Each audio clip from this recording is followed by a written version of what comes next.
Mahigit 300 cellphone na may halaga mahigit 5 milyong pisong tinangay ng isang grupo ng mga lalaki sa isang tindahan sa Maynila. Arestado ng dalawa sa mga suspect. Ang isa, natunton dahil sa naiwan niyang bag na may lamang barangay certificate.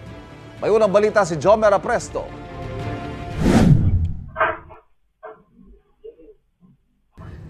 Pinasok ng 5 lalaki ang isang tindahan ng gadget sa Tondo, Maynila.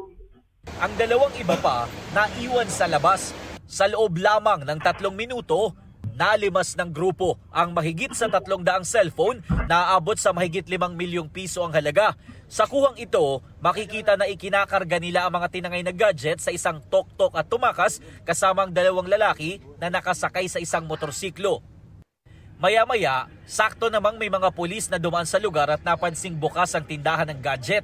Agad nilang tinawag ang barangay at may-ari kaya natuklasan ang pagnanakaw. Masasabi po natin na yung physical security po nung tindahan ay talagang mahina.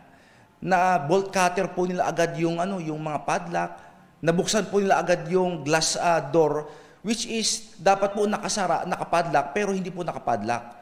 Agad natukoy ang pagkakakilanlan ng isa sa mga nanloob dahil sa naiwan niyang bag na naglalaman ng isang barangay certificate mula sa barangay Baclaran.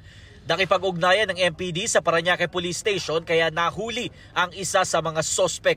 Itinuro niya ang isa niyang kasama na nahuli naman sa isang motel. Yung nakaiwan po ng barangay certificate po niya ay nahuli po siya ng dati po niyang arresting officer na patroller po ng Baclaran Police Substation. Talaga pong mabilis po yung pag-dispose po nila nung ninakaw nila. Right after po na sila po ay makapagnakaw, ay talagang meron na po silang designated na tindahan na pinilang i-dispose po yung mga ninakaw po ilang cellphones. Na-recover mula sa 2 sospek ang 5 cellphone na lang at ang tok-tok na ginamit umano.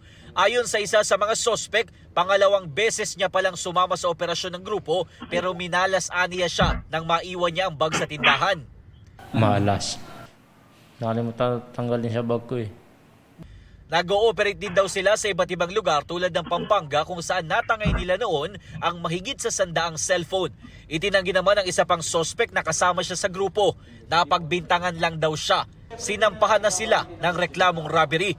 Pinaghahanapan ng mga otoridad ang 5 kasama ng mga sospek kabilang ang itinuturong leader ng grupo. Inaalam din ng pulisya kung posibleng inside job o may kasabwat na empleyado sa nangyaring krimen.